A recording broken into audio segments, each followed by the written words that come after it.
Здравствуйте, друзья! В этом видеоролике показан еще один мотор, работающий на основе эффекта Губера. В описании ролика есть ссылки на видео, в которых показаны тесты аналогичных двигателей.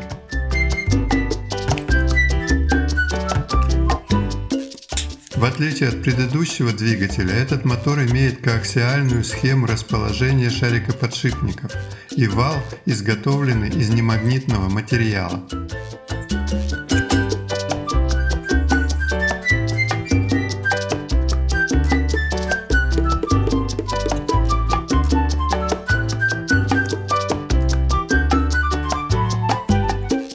Этот мотор не содержит ни катушек, ни магнитов, но он все же довольно шустро крутится.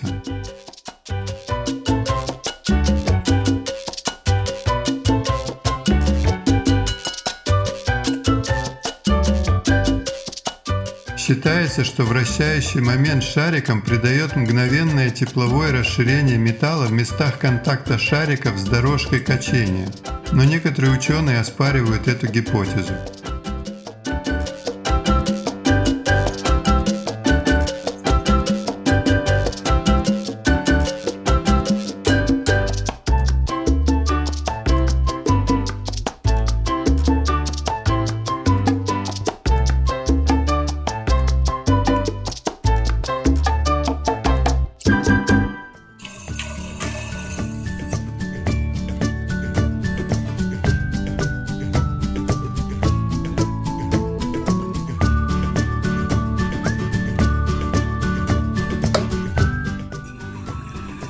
Во время работы двигателя были получены следующие параметры: потребляемый мотором ток и падение напряжения на моторе.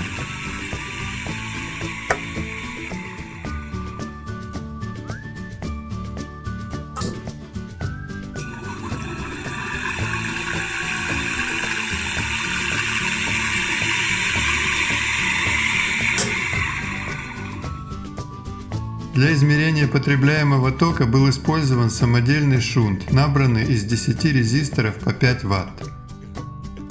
Эти данные позволили рассчитать потребляемую мощность, которая составляет примерно 40 Вт. До встречи на канале!